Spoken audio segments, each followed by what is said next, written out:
Diama, igicamunsi cyiza ndetse na weekend nziza. Urakaza neza none ku muryango Dako Sport Hub YouTube kugeza amakuru ya siporo umunota ku munota. N'amakuru meza kandi agezweho. Uyu munsi rero nifuje ko tuganira ku makuru menshi ari kurangwa mu muryango w'ikipe ya Chelsea nkuko dukomeje kugenda tubisabwa n'abakunzi bacu hano kuri Dako Sport Hub YouTube.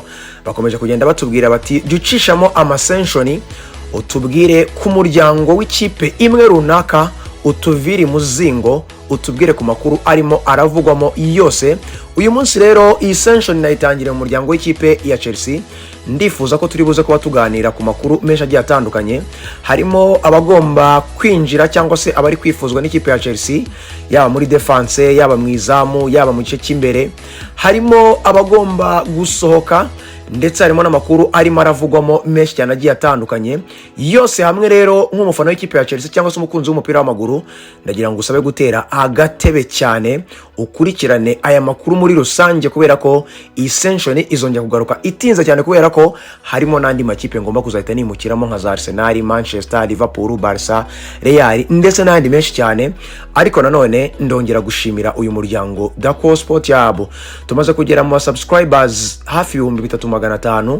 Ndifuza ko twazagira mu kwezi wenda kwa 10 twuje nk'ibihumbi 10 kuzamura. Ni nayo mpamvu nkomeje kugenda bashimira ku ruhare rwanyu, nshimira abari mu Rwanda, nshimira abakunzi benshi dufite mu Burundi, nshimira abakunzi dufite people from Kenya, people from USA, people from Canada, people from abroad, abafana benshi dufite cyangwa se abakunzi dufite mu miryango myinshi y'ibihugu bigiye bitandukanye. Nkomeje kugenda ambashimira cyane. Ariko nanone nine bari nabwo bwa mbere kuri uyu munsi, ndagusaba gukora subscribe, ndagusaba gusharinga bikagira kure cyane, kuraikinga.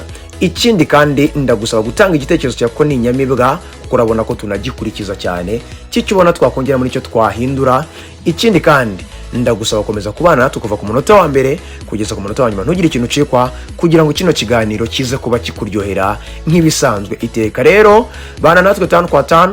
Icyo nagusaba rero ni ugukomeza kubana natwe. Ereka rero nagutindiye cyane, twanzike duhereye mu gice kizamu ryo mu ikipe ya Chelsea, The Blues, ikipe London. Uyu muryango w'ikipe ya Chelsea umaranye ikibazo cyo mu izamu, aho abenshi bavuga ko Robert Sanchez bidahagije, bakabona n'umusimbura we Josengen Philippe nawe rwose ni nk'igihuha ntibihagije. Abafana y'ikipe ya Chelsea mbivuze gutyo murabyumva cyane. Ni nayo mpamvu rero ikipe ya Chelsea yakomeje kugenda ipushinga cyane hagati yayo na Xabi Alonso nk'umutoza mushyashya uri gufata uyu muryango nka manager muri uyu muryango w'ikipe ya Chelsea. Akomeje kugenda apushinga cyane. Inkuru rero ikomeje kugenda izamuka ku gasongero mu muryango w'ikipe ya Chelsea mu izamu cyangwa se goalkeeper. Barimo baravugwa ku mugardiye w'ikipe ya Portugal ndetse na FC Porto, Diego Costa w'imyaka 25. Uri muri baza ngo bimeze gute Diego Costa mu muryango w'ikipe ya Chelsea? Amakuru akomeye cyane. Diego Costa uyu mugabo afite risk clause ya $60 mu muryango w'ikipe ya FC Porto. President André Villas-Boas w'ikipe ya FC Porto yamaze kubatangaza ko umuntu wese wifuza Diego Costa bagomba kuvugana bahereye kuri $60 za risk clause, kugira ngo babashe kuba bamuvana mu muryango w'ikipe ya FC Porto bakamwimukana bakamujyana mu muryango w'ikipe izaba irimo kumugura. Chelsea rero irebye iyi kipe ikareba n'uyu mugardiye, iramushima rwose, ikabona n'umugardiye mwiza wagize n'igikombe cy'isi cyiza, ndetse ukomeje no kugenda yitwara neza mu muryango w'ikipe ya FC Porto ndetse no muri Portugal, kandi bakamubonamo n'akazoza kaka kanya ndetse n'ejo hazaza, ndetse akaba yaza no kuba yatanga competition ku mugardiye Robert Sanchez zitandukanye n'izo Josengen yagombaga kuba yatanga. Ariko nanone ikipe ya Chelsea ikabona ko yo ibona ko agaciro yaba afite ari $40 z'amayero, ikavuga ko amafaranga yifuza kuba itayarenza. Nanone kandi zimwe mu mpamvu ni ukubera ko Josengen Philippe akomeje kugenda pushinga yifuza gusohoka mu muryango w'ikipe ya Chelsea, kubera ko ngo ntago abona umwanya munini cyane wo gukina. arifuza kujya aho agomba kuzabona umwanya wo gukina. Hari amakipe menshi akomeje kugenda amuvugisha. Rero bamwe mu bakinnyi Xabi Alonso yatangaje ko bagomba gusohoka, n'uyu mukinnyi arimo, kandi nanone nawe ubwe bwite yifuza kuba yasohoka mu muryango w'ikipe ya Chelsea akajya kugerageza chapitre nshyashya. Rero bari kwifuza kwita bagura umugaridiye Diego Costa kugira ngo aze mu muryango w'ikipe ya Chelsea aka kanya ndetse n'ejo hazaza atanga competition kuri Robert Sanchez ukomeje kugenda ashidikanywaho mu muryango w'ikipe ya Chelsea, yaba mu bafana yaba no mu bakomeza kugenda barebera ikipe ya Chelsea. Ariko nanone utashidikanya ko agira n'ibihe byiza kandi bikomeye cyane, ariko abonye umugadi mu competition n'urwego rwe rwakongera rugasubira ku rwego rwiza. Ndetse n'ikipe ya Chelsea bonye umutoza nk'uyu Xabi Alonso akaza akubaka ikipe ya Chelsea iremereye cyane, akamugura abadefenseri beza cyane uko tubuze kugenda tubikurikirana mu minsi iri bugende ikurikiraho, byatuma uyu Robert Sanchez nawe azamura urwego. Kandi none Diego Costa ajemo yaba ari competition nziza cyane ku buryo ushobora kuvuga ati ikipe ya Chelsea none yiyubatse mu bijyanye no mwizamu ryayo. Rero uko bimeze cyane, ikipe ya FC Porto irifuza miliyoni 60 kuzamura, ikipe ya Chelsea gatanga miliyoni 40, ikanavuga ko ibona ko itazirenza. Ariko nanone ibiganiro ngo birakomeje hagati ya FC Porto n'umukinnyi wakomeje no kugenda yifuza ko yatangira chapitre nshyashya cyangwa ya joininga ikipe ya Chelsea cyangwa se nandi makipe ari kugenda mwifuza. Gusa ntago ibiganiro hagati y'umukinnyi n'ikipe ya Chelsea biragenda neza ku buryo person terms bavuga ngo byamaze kuba bigenda birangira. Ariko nanone ikipe ya Chelsea ikomeje kugenda ipushinga kugira ngo irebe ko yabona uyu mugardier w'umuportuge w'imyaka 25 kuva muri FC Porto. Perezida Andre Villas-Boas w'ikipe ya FC Porto aravuga ati tutabonye miliyoni 60 kuri uyu mugardier ntago tuzamurekura. Ndakwibutsa ko ntago ari Chelsea gusa iri kumwifuza uyu mugardier, harimo na FC Bayern yo mu Budage ndetse na Paris Saint-Germain yo mu Bufaransa. Nukomeza kubakurikiranira ese Diego Costa azajoininga ikipe ya Chelsea cyangwa bizagenda byanga ajye mu yandi makipe. Urumva ko ni deal nziza yabikozwe mu muryango w'ikipe ya Chelsea, ariko nanone birashoboka ariko biragoye. Tuvuye aho mwizamu, reka tunyarukire mu gice cy'abadefenseri twihuta cyane. Mu gice cy'ubwugarizi reka tuyahere kuri Trevoh Chalobah. Uyu ni umudefenseri w'imyaka 27 mu muryango w'ikipe ya Chelsea. Uyu ni umudefenseri rwose ikipe ya Chelsea yirereye kuva mu bwana kugeza akuze.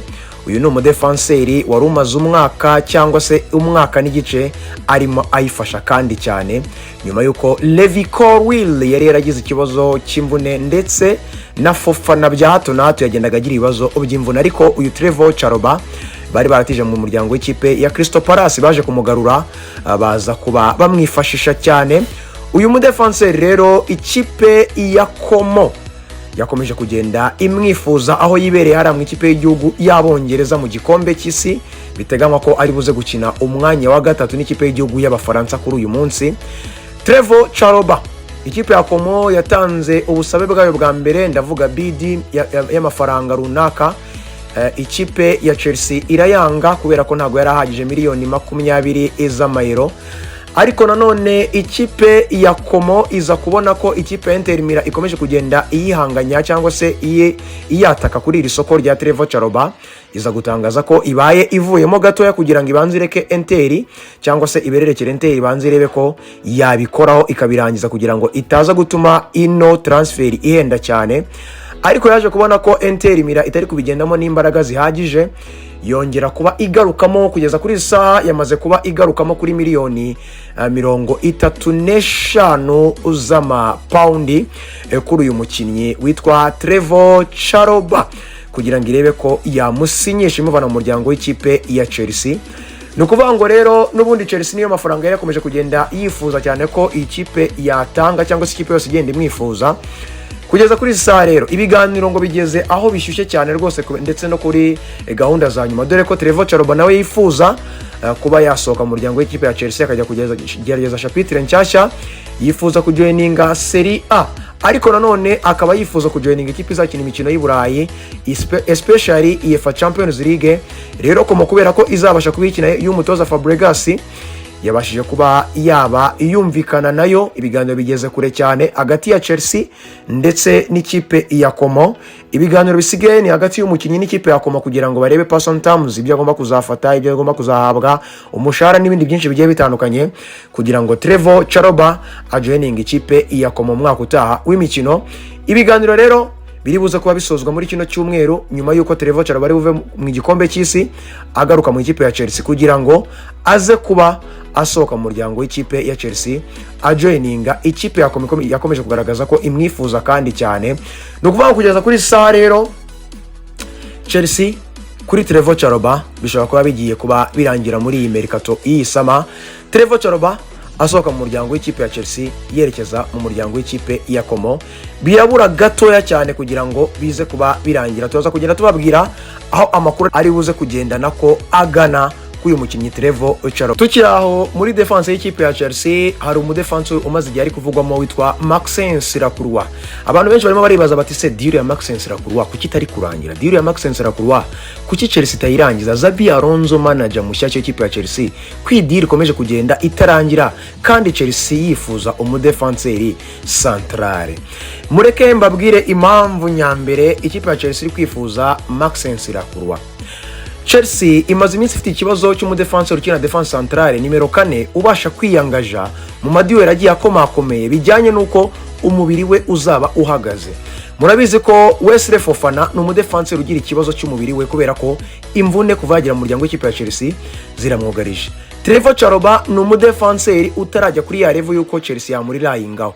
Uwo bita Achopongo nawe nuko batosini murabizi neza ni gahunda n'abadefenseur rwose Chelsea tateganya kuba yarirahingaho. Uwo bita Badiashile we umutoza Xabi Alonso yamaze kuba atangaza ko agomba kubasohoka muri mercato isama kajya ahandi agomba kuba yerekeza. Badisa sibo ntago bakibarwa mu muryango w'ikipe ya Chelsea bahora babashakira amakipe yo kuba bakerekezamo. Nukuvuga kugeza kuri saa Chelsea yakomeje gushaka umudefenseur ufite consistency, ufite longevity, uguma mu kibuga utavunagurika cyane kandi ukora madiweri unatinyuka kwiyangaja kandi ufite umubiri umugumisha mu kibuga mu buryo bw'imihanganire kubera ko afite Levi Colwill. Uyu ni umudefenseur ukina nimero 5 w'umulideri ndetse libero babandi bakunda kuba bakina baro za kabiri cyangwa se bayobora defense nkuko mumubona ba Saliba, ba Virgil van Dijk ndetse n'abandi ba defenseur bakomakomeye mugenda mubona bayobora defense. Ariko ababona ba defenseur bagomba kujya kwiyangaja, bagomba kujya mu madiweri, abo ni ba Maxence Lacroix. Rero uwo mu defenseur arasabwa ko agomba kuba afite umubiri utavunagurika kandi akabatinyuka kujya muri diweri no kujya kwiyangaja kuri babakinnyi baba bari danger mu makipe y'amadversaire. Maxence Lacroix rero iyo role uwo bita Xabi Alonso ayimubonamo kandi cyane. Ikindi kandi Maxence Lacroix tugiye ku ruhande rwe no umudefenseur ugeze mu gihe kiza cyo gukina umupira ndetse no gutwara ibikombe. Muri Crystal Palace yifashije gutwara igikombe cyo mu Burayi. Muri Crystal Palace amaze kugira imyaka 26 kandi amaze kugira ku rwego rwo kuba ahamagarwa mu ikipe y'igihugu y'Ubufaransa akina muri Crystal Palace. Mu gihe Saliba yagize ikibazo ahita yinjira mu kibuga, ntago batekereza kuri Konate kubera ko Konate n'ubundi asimburana na Upamecano ngo bavuga bati n'ubundi Maxence Lacroix ntago tumwizeye, reka tute tuba twamusimburanya n'umudefenseur uriya mudefenseur uba wavunitse Saliba, reka tubwo dutushyiremo Maxence Lacroix. Ahubwo tubazana Maxence Lacroix akaba ari witujyamo no mudefenseur no ku ruhande rwe ushobora gukina iyo role yo kujya muri diweri no kwiyangaja akaba yakina na ya role yo kuyobora defense. Uyu ni umudefenseur mwiza ufite karite ebyiri muri defense centrale. Ari na mpamvu Xabi Alonso amukeneye cyane kugira ngo amwasosiyeho Levi Colwill muri uyu mwaka w'imikino barebe ko bamukoresha. Tunyarukiye rero kubijyanye n'impamvu ziri gutuma Maxence Lacroix Crystal Palace ikipe ya Chelsea bitari kuba birangira hakiri kare. Maxence Lacroix ku ruhande rwe person terms zamaze kuba zirangira, yamaze no kuba yakemera kuba yajoining ikipe ya Chelsea, ntago azigera kuba agorana kwinjira mu muryango w'ikipe ya Chelsea. Akeneye kugerageza guhindura chapitre nshyashya. No mudefenseur y'imyaka 26 ageze mu gihe cyiza cyo gukina umupira ndetse no gutwara ibikombe ndetse no kugaragaza urwego rwe nk'umudefenseur ukomeye ukomeje kugenda agaragara ko Ubufaransa bukomeje kugenda bugaragaza ko buzamwifashisha ndetse bukomeje no kugenda bumwifashisha muri iyi myaka yabwo. So Maxence Lacroix ikipe ya Crystal Palace yamaze kubitangaza ko kuva kuri miliyoni 55 kugeza kuri miliyoni 70 niyo mafaranga ikipe yifuza muri Maxence Lacroix. Ikipe ya Chelsea ibona ko miliyoni 47 kugeza kuri miliyoni 50 niyo mafaranga Maxence Lacroix akwiranye nayo kugira ngo ibashe kuba yamusora mu muryango w'ikipe ya Crystal Palace imwerekeza mu muryango w'ikipe ya Chelsea. Ariko impande zombi ahantu biri kugonganira miliyoni 47 kugeza kuri 50 niko gaciro ikipe ya Chelsea hereza Maxence Lacroix ikongeraho n'umukinnyi. No kuvuga ngo amafaranga kongeraho umukinnyi bikabyara miliyoni kugeza ku rugero rwa miliyoni 50 z'amapaundi niyo mafaranga Maxence Lacroix ikipe ya Chelsea agaciro imuhereza kuva mu muryango w'ikipe ya Crystal Palace. Ikipe ya Crystal Palace iragira iti turashaka ko muduha Trevoh Chalobah mukongeraho n'amafaranga bikabyara kuva kuri miliyoni 55 kugeza kuri miliyoni 70 kugira ngo tubaherezo bita Maxence Lacroix. Aho ngaho rero niho uzingiye. Ni nayo mpamvu diru yakomeje kugenda igorana. Ndakomeza kukubwira ko Chelsea irifuza Maxence Lacroix. Xabi Alonso aramubonamo nk'umukinnyi yifuza kandi cyane umudefenseur kugeza kuri izi saha.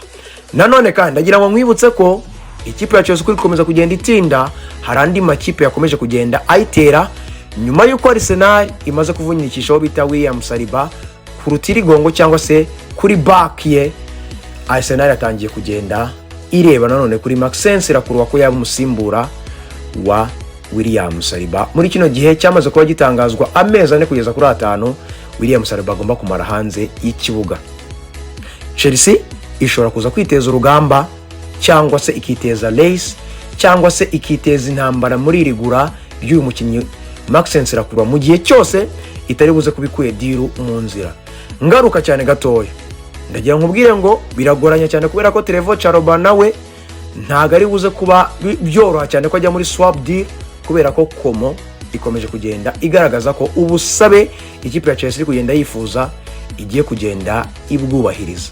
Aha rero niho hari buze kugenda hazamuka inkuru ikomeye cyane iri buze kuba itinza noneho nigura nigurisha kuri uyu mukinnyi Maxence Lacroix ufite imyaka 26 kujoininga ikipe ya Chelsea kubera ko ibyo Crystal Palace iri kwifuza nibyo Chelsea iri mirifuza ntago bari kumvikana neza.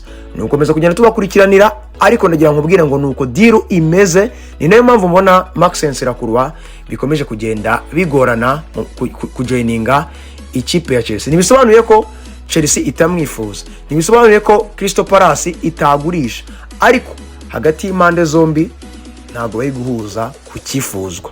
Tuza kugenda tubakurikiranira rero umunota ku munota tubabwiraho bigeze muri Chelsea ndetse hagati ye na Crystal Palace. Tukiraho mu bugarizi Pepe Chevalier Rio Vallecano imyaka 28 Xabi Alonso amufata nk'umukinnyi mwiza ugomba kuza kumusimburira uwo bita Marco Kurera wanyarukiye mu muryango w'ikipe ya Real Madrid. Amubonamo ko no mudefenseur mwiza ufite experience ugeze mu gihe cyo gutwara ibikombe ndetse wo muri deri ndetse witwara neza mu bijyanye no kudefanda cyane ndetse no kwitanga.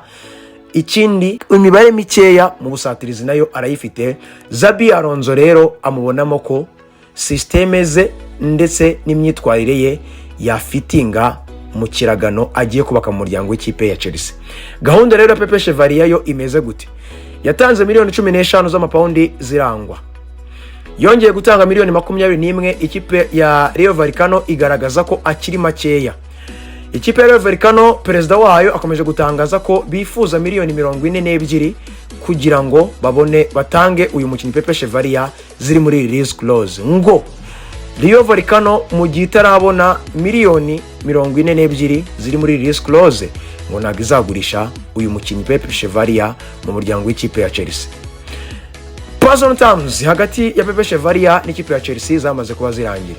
Xabi Alonso akomeje kugenda pushinga yifuza ko Pepe Chevalier yamubona muri Amerikato.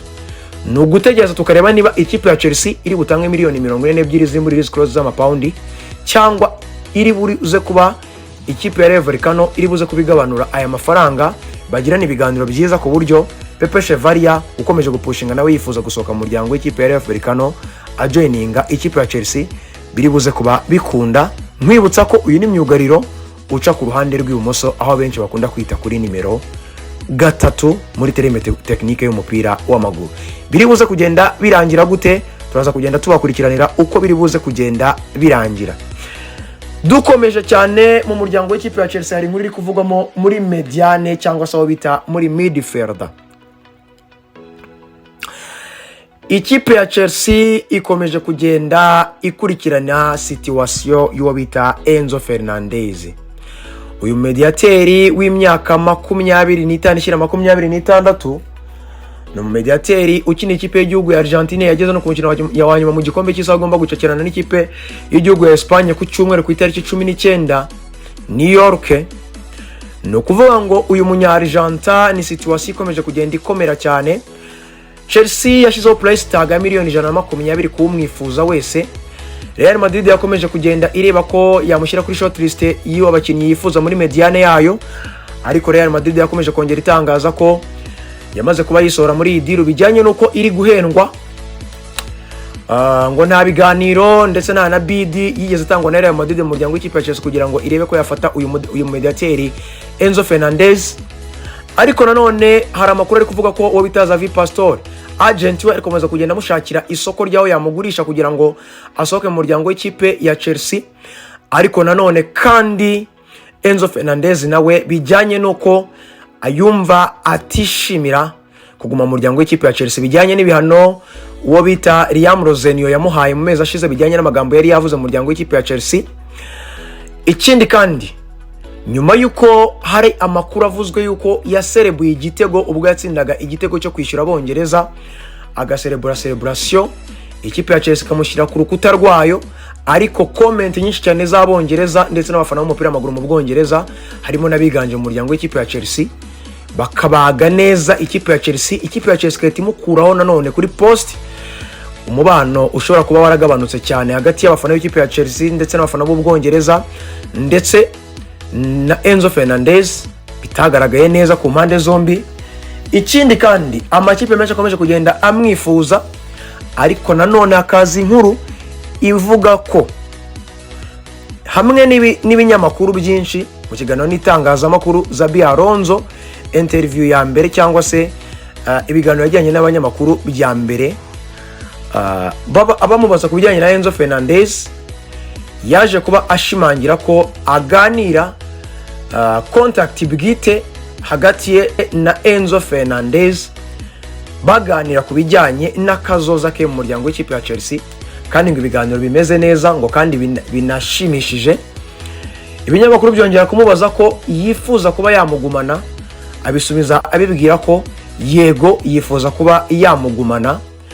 Enzo Fernandez rero ni umukinnyi uteganywa ko kuri rino soko ry'igura n'igurisha mu muryango w'ikipe ya Chelsea bigomba kuzaba bigorana cyane, nyuma yuko ayo makuru menshi nagiye nkwereka akomeza kugenda mugarukaho amwerekeza amusohora, ayandi agaragaza ko hari amahirwe make yagihari yuko yaguma mu muryango w'ikipe ya Chelsea bitewe n'impamvu ziye zitandukanye nagiye mbabwira hejuru. Igiciro cye kirahenze, Real Madrid yatangiye kugenda yikura mu biganiro ndetse no kuba yamugura. Xabi Alonso kuvugana nawe bakaganira ibiganiro byiza no kuba mwifuza mu kiragano cye, kandi akaba amubonamo nk'inkingi ya mwamba. Xavi Pastore akomeje kugenda amwifuriza amushakira isoko mu agent we ndetse n'ibindi byinshi bigiye bitandukanye. Enzo Fernandez rero ni imwe mu nkuru igomba kuzagenda ivugwa cyane mu muryango w'ikipe ya Chelsea. Enzo Fernandez nyuma yuko igikombe cy'isi kizaba kigenda kirangira agitwara cyangwa se atsindwa na Espagne, agomba kuza nawe akagira ibyo agenda aclarifyinga mu muryango w'ikipe ya Chelsea, niba agomba kuyigumamo muri iyi mercato y'isama, niba agomba kuba ayisohokamo, niba agomba gucakira amasezerano mashyashya mu ikipe ya Chelsea, dore ko n'ubundi Chelsea ibiganiro bijya kuba bibi byatangiye imo propose deal nshyashya, ariko kubera ko atari ahuza n'ibijyanye n'umuryango w'ikipe ya Chelsea uburyo projet yayimeze, yanga kuyongera rero bitangira umwiryane hagati ye n'ubuyobozi bw'ikipe ya Chelsea ndetse nawe bwite, avuga ko projet yayo atarimo ayibona nk'ibyo bamubwiye n'ibyo bamusezeranyije atari ko bimeze, ari na mpamvu akomeza kugenda pushinga yifuza kuba yasohoka akajya kugerageza chapitre inshyashya. Nukomeza tukagenda tubibakurikiranira rero. Ayo ni amakuru ari mu muryango w'ikipe ya Chelsea agezweho. Icyo nagusaba nanagushimira cyane kuba twakomeje kugenda tubana kugeza kuri uyu munota, nanagusaba ko wa sharinga, wa likinga, wakora subscribe niba ari bwo bwa mbere cyangwa se niba utarayikora kuri Dako Sport Hub YouTube. Ikindi kandi igitekerezo cyawe ni inyamibwa, ndakwibutsa ko ni Dako n'umuhondo mwigi Merikire muri bombe Diama. My football is always my life, Dako nta ruhago. Ikindi kandi ndakomeza kugushimira cyane, nkomeza kukubwira ko bino biganiro by'ikipe imwe bwite turakomeza kugenda tubibagezaho gake gake umunota ku munota. Ikindi kandi bana natwe, Imana ikomeze kubana nawe. Ciao ciao, bye bye. Iyi ari Chelsea rero, amakuru agezweho. Bye bye, ciao ciao, hasta la vista.